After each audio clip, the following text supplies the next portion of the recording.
Having seen the glory and the grandeur of the Greek civilization in its two major epics, the Iliad and the Odyssey, let us now turn our attention to the empire or the civilization that came into prominence after the fall of the Greek civilization, and that is the Roman civilization.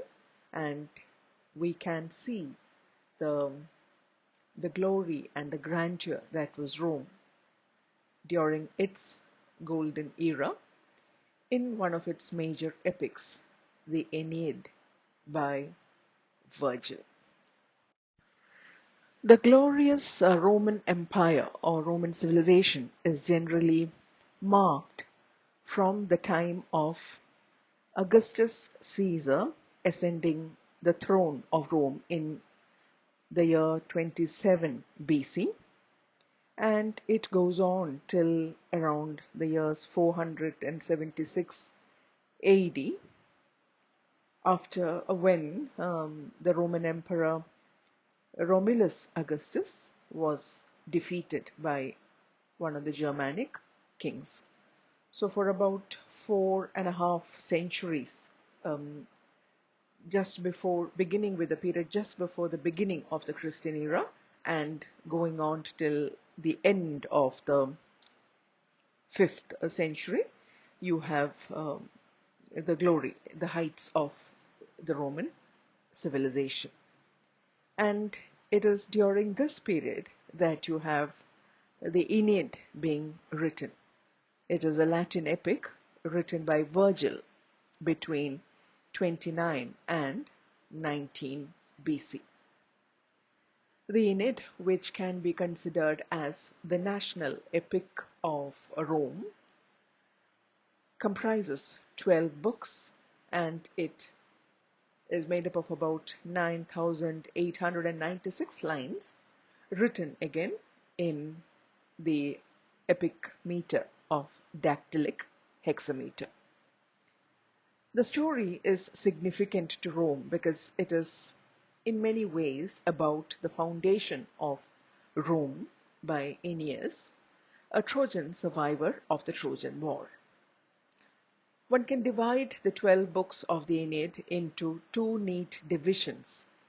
Books 1 to 6 describe Aeneas's journey to Italy after the Trojan War. He is one of the survivors of the Trojan War.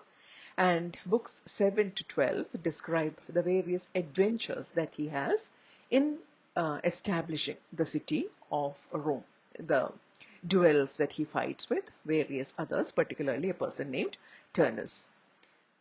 So this is why, books 1 to 6 have often been described as the Odyssey half of the Aeneid, and books 7 to 12 as the Iliad half of the Aeneid. So strong is the influence of Homer and Homer's epics on Virgil. Now, unlike Homer, Virgil is a person or a poet about whom we have plenty of evidence, written records having become quite the norm by this time in history. So we do know that Virgil, whose full name was Publius Virgilius Maro, was born in 70 BC and he died in 19 BC. He is considered as one of the most eminent among the Roman poets of the Augustan period, the reign of Augustus Caesar. Virgil's major works are a collection of 10 pastoral poems named eclogues, and then a work called Georgics, which is a kind of plea for the restoration of the traditional agricultural life of Italy. And then, of course, his major epic, the Aeneid, about the foundation of Rome by Aeneas, and also about the glorious Augustan age, that is the reign of Emperor Augustus Caesar. So it is at the same time the ancient story of Aeneas, and also the very contemporary story of Augustus Caesar.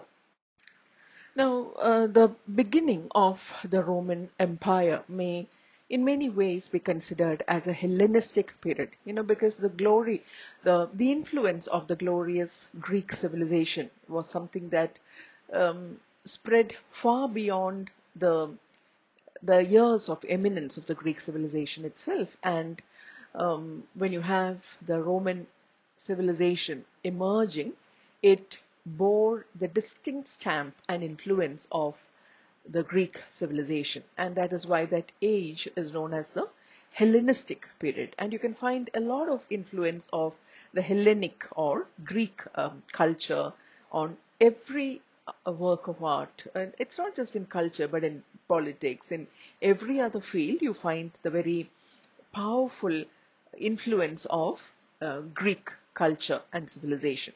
And that is why it is known as the Hellenistic period.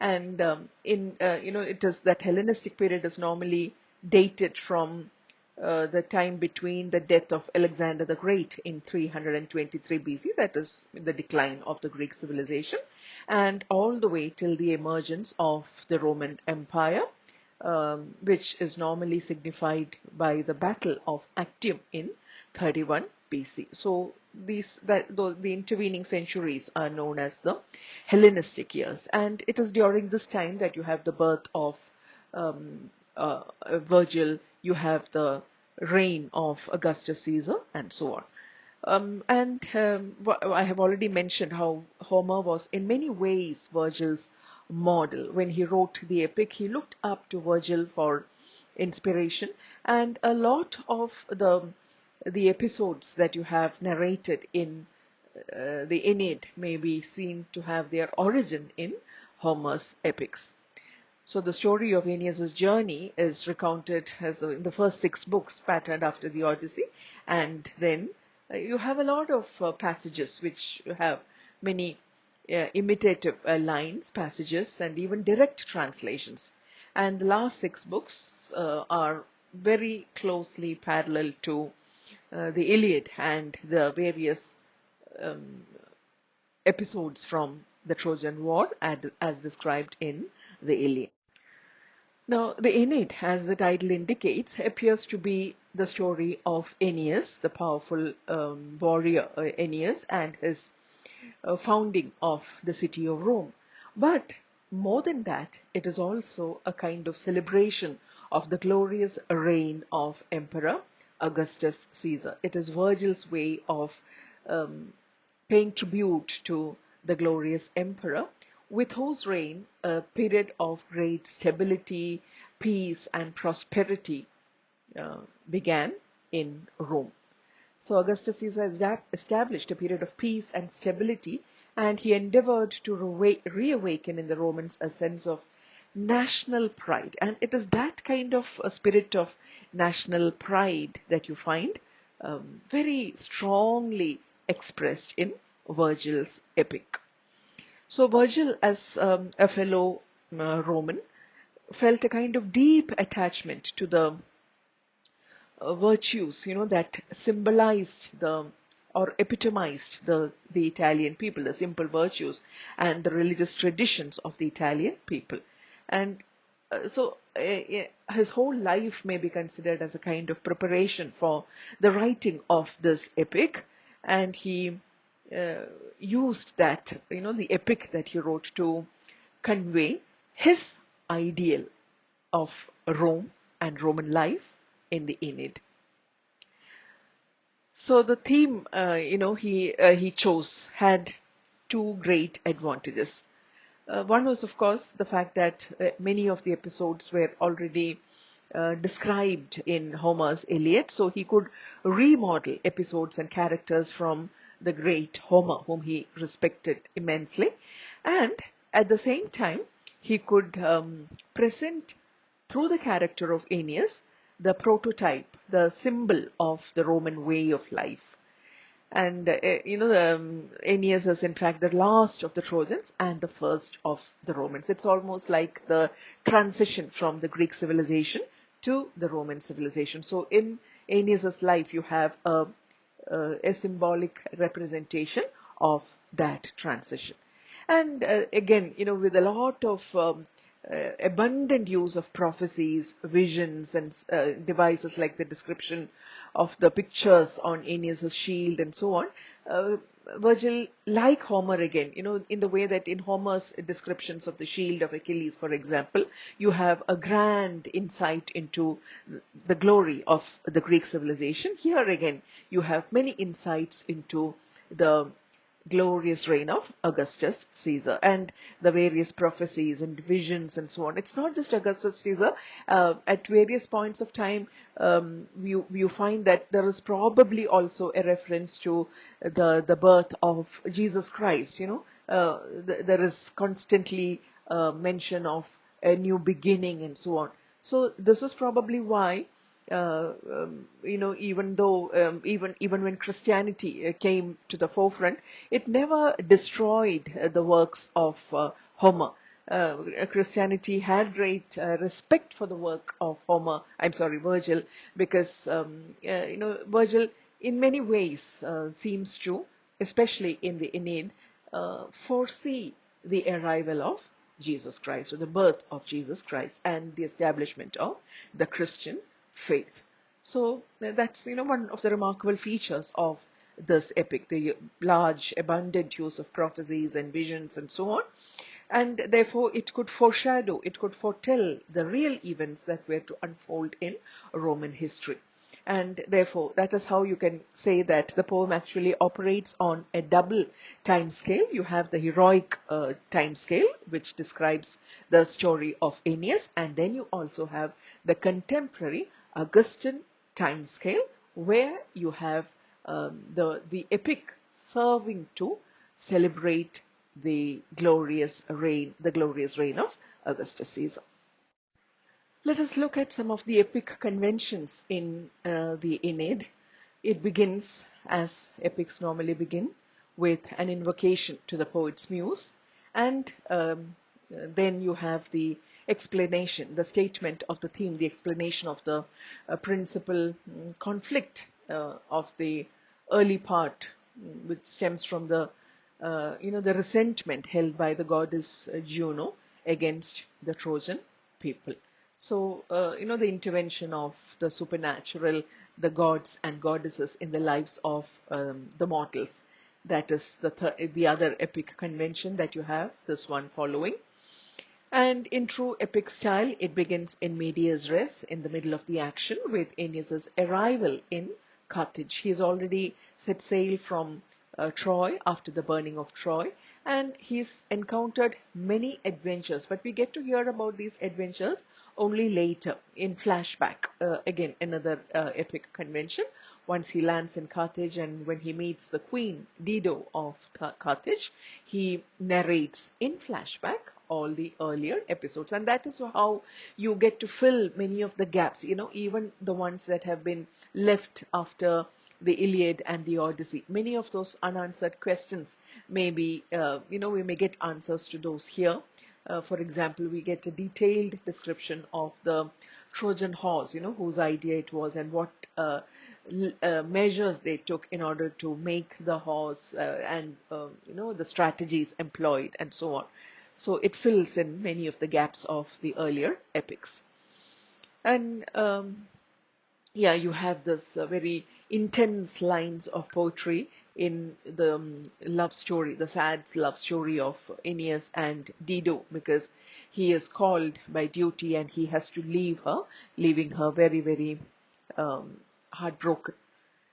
And then you have this visit to the world of the dead. You have the grand description of the games, many games in which the people engage in, description of the underworld and so on, adding to the epic quality.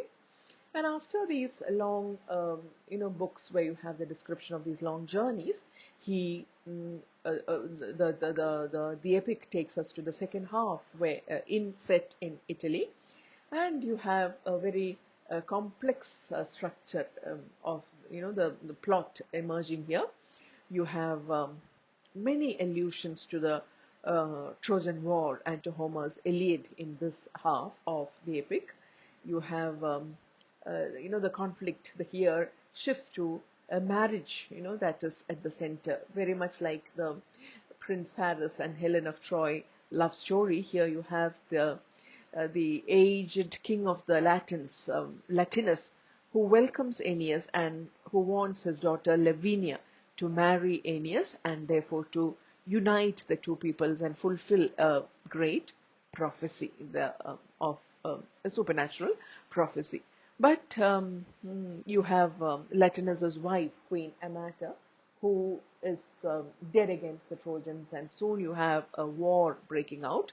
And the queen wanted her daughter to marry another Erutulian warrior named Turnus. And just like you have the duel between Achilles and Hector, as one of the high points of the Iliad, you have Turnus and Aeneas fighting it out. At the end, of course, Turnus is slain, and that is how Aeneas emerges victorious and establishes the city of Rome. So now I'll quickly take you through the 12 books of the Aeneid. Of course, the Trojan Aeneas was informed as he left the burning ruins of Troy that he was destined to found a new city with a glorious destiny in the West. And it is in the first book that Aeneas, journeying to that fated destination, obeying the prophecy, he goes towards the region of Italy where he is destined to establish a grand city. But he encounters foul weather. This again has the machinations of the gods behind it, and therefore he is forced to land his fleet on the Libyan coast. He gets diverted, and it is there in Carthage that he is welcomed by the widowed Queen Dido. So it's in books 2 and 3 that you have these flashback narratives, where Aeneas tells Dido, narrates in great detail to Dido the events both of the natural and the supernatural that he encountered on his way back from Troy and en route to Italy. So the various adventures.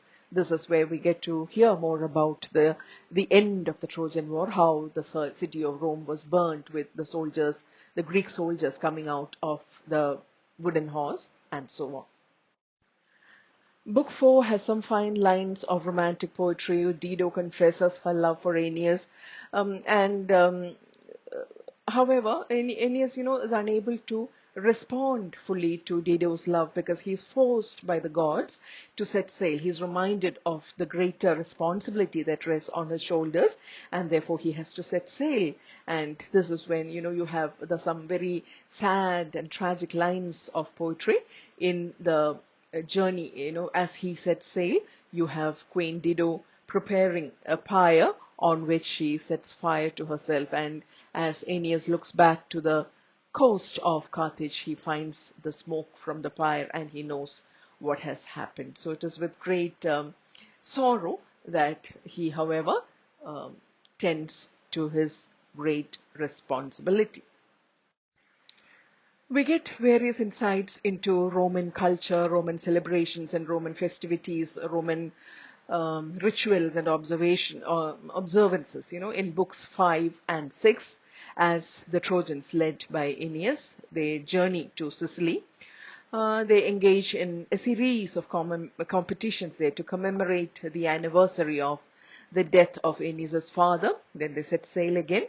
And then in book 6, he undertakes this journey to the Underworld and Elysium. That is where he meets some of the warriors of the Trojan War. He also meets Dido there, the ghost of Dido, and the destiny of Rome is further revealed to him by the souls of his dead ancestors. Moving on to the second part, in other words, the Iliad half, the half where you have the great action. You have books 7 to 12. The Trojans finally reach River Tiber, and there they are received by Latinus, the king of that region, and the other Latins there, who are spurred on by the gods. They do not like the arrival of the Trojans, because the Trojans represent another way of life, and there is also the fear of this Trojan you know warrior Aeneas getting married to or marrying King Latinus's daughter, and so Lavinia, her name is Lavinia, and this is something that the Latins resent. They do not like that to happen. And one of the chief opposers of this alliance is Lavinia's own mother, King Latinus's wife, Queen Amata. And her preferred choice of husband for her daughter is Turnus. Turnus is the leader of a local tribe known as the Rutuli. He's a Latin, and therefore, till then, till the arrival of Aeneas, he was the suitor of Lavinia, and therefore there is a huge war that breaks out. But it is with the Trojans, who are helped by the Etruscans to prevail over the Latins, and finally Turnus is killed. Turnus represents one way of life, Aeneas represents the other way of life, and it is a kind of what shall you say, establishment of this new way of life that the epic celebrates. And as it was destined, Aeneas marries Lavinia and founds Lavinium, which goes on to become the city of Rome.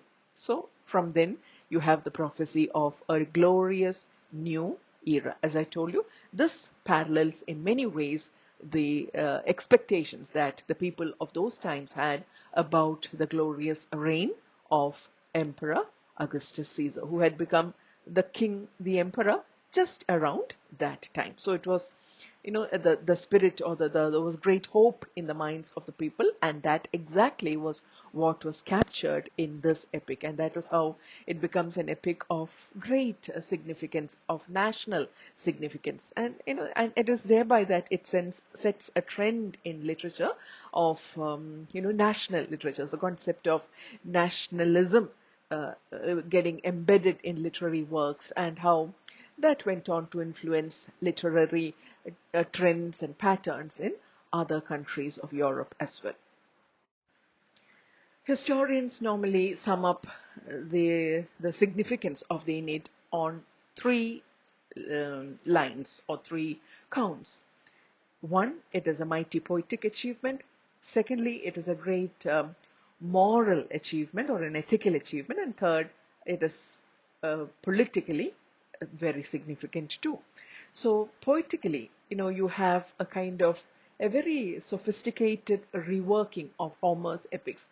While that was in Greek, here is something in Roman, in the language of this region, in this Latin epic. So you have a kind of sophisticated reworking of Homer's epics to create an epic for the Roman people that in many ways stands up to the epics of Homer. Secondly, Virgil presents Aeneas as a Roman hero. He um, is an epitome of the Roman virtues of pietas, piety. He's often referred to in the work in the Aeneid as pious Virgil. I'm sorry, pious Aeneas. So pietas or piety is his great virtue, and he embodies the ideals of stoic ethics. He's a very stoic gentleman who does not get swayed to either extreme, a very balanced, a very strong, very much like Emperor Augustus Caesar, whom people looked up to as a great emperor who could not be easily swayed either by great joy or great sorrow, who was of a very stoic temperament. So that is the moral achievement of the Aeneid. And politically, Virgil reflects upon Roman history.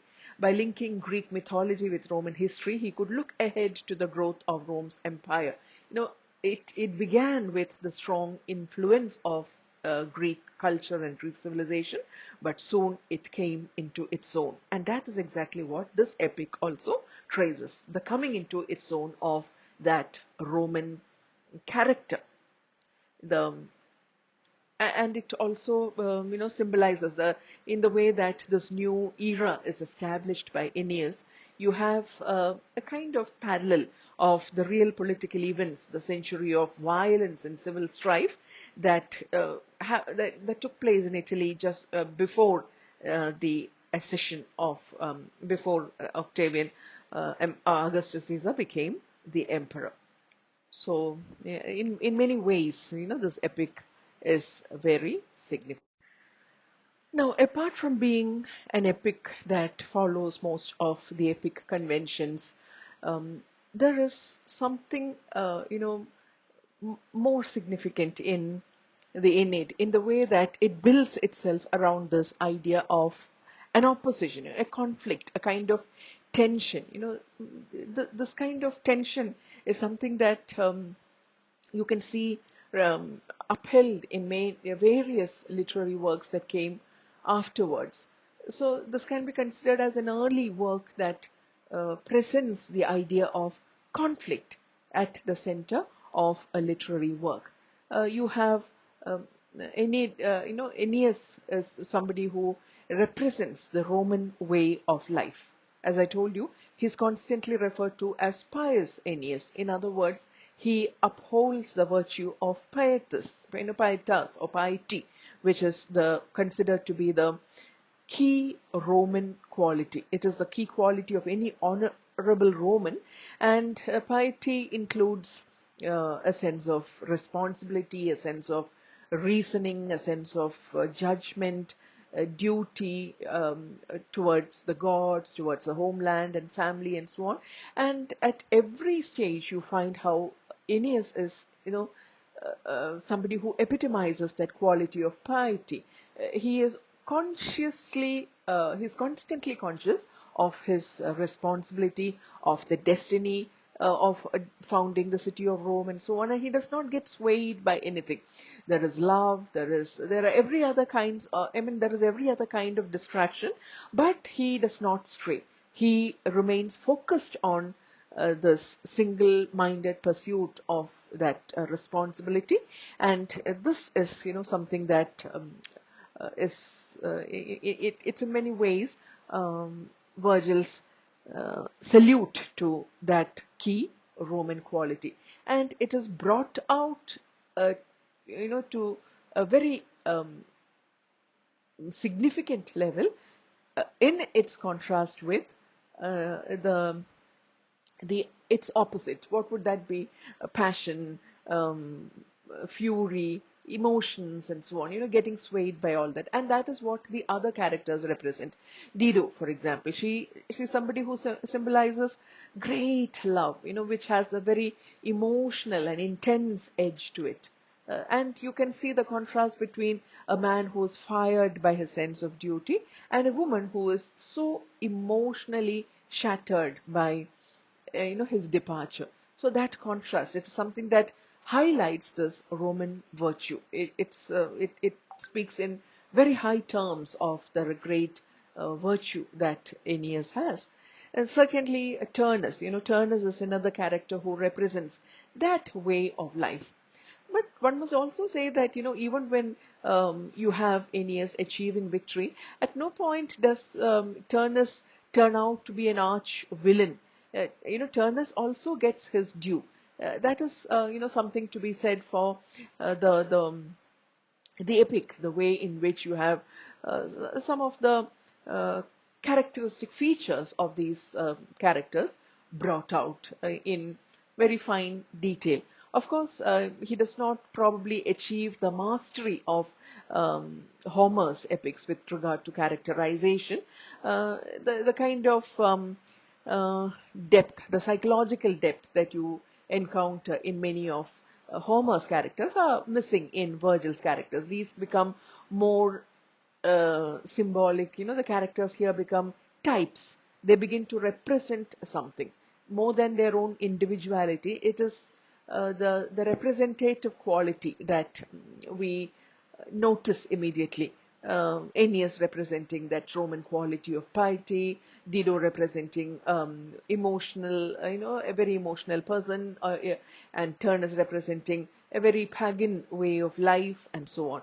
So that's how the characters may be considered as types here. But of course, this, the tension that he maintains throughout of contrasting between two ways of life, two values, two attitudes, that is indeed very significant. And it, I think, was it went on to influence many of the later literary works and literary forms too.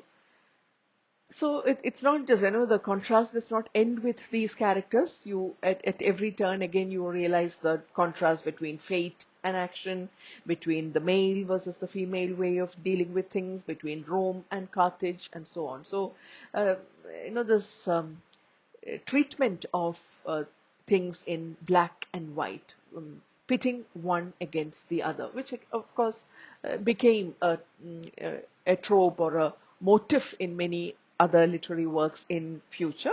You may see some of the beginnings of that in this work.